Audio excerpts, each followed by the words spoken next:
Welcome to the online video Toolbox Tricks, where building department personnel will talk you through different processes to assist with the ever-changing government requirements. Now today we're going to address the LBP's record of works. So what is the reason for a record of work? Well, firstly, it's a requirement set by MB and must be adhered to as stated within section 84 of the New Zealand Building Act 2004. And secondly, it can be very beneficial for the LBP to help clarify the restrictive building work they carried out or supervised. Now the Building Act also notes that the record of work will not expose the licensed builder to any more liability than they already had. Now with the ever-changing building industry, the number of licensed trades carrying out the restrictive building work increases, and the records of work can assist with confirming who has carried out or supervised the works. Now there might be a need to find out who undertook what work on a project containing the restricted building work, and the simplest way to do so would be to ask the person who carried out the work.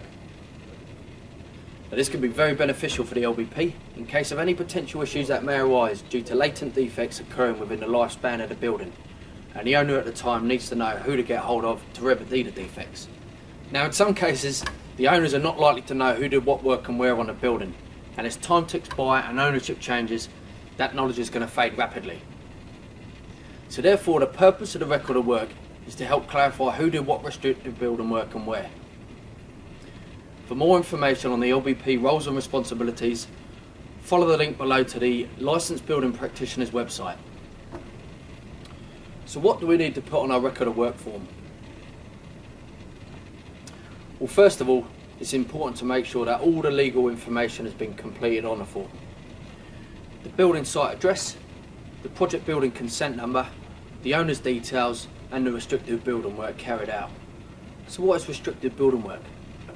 Well, restricted building work is residential design, construction or alteration work that requires a building consent and involves or affects a home's primary structure, weather tightness, or even certain fire safety design. Now for information on what restricted building work is, click on the link below. Enough detail is needed that if someone else was to pick it up, they would understand what work you did.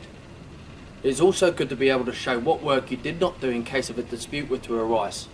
Now this part is important, so be clear in your notes detailing the work carried out, and if needed, note what part of the building you completed the restricted building work on.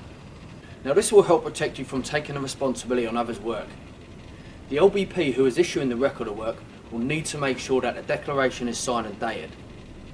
If any of these have not been completed, the form will be refused as incomplete. Now for examples of completed record of work forms, click on the link below. So please check that the form has been complete before uploading the record of work file to the consent. Incomplete forms are quite a pain point for the processing team when they're reviewing the supplied documentation. As you can appreciate, there's a lot of paperwork for the team to process, so help us to help you and take 5 and check that the record of work is complete. Now remember, you must give a record of work copy to the homeowner as well. Further to this, the Building Practitioner Board have identified that there are a few good reasons for not providing one. Not getting paid is not a good enough reason for withholding a record of work, as it's a statutory requirement. Now for further information on licensing, examples of record of works, and to access the Tauranga City Council website, click on the links below in the description. Now remember, share this with your work colleagues or at your next Toolbox meeting and record to your LBP training points. And if you found this informative or want us to cover any other specific topics, let us know in the sections below. And don't forget to give us a thumbs up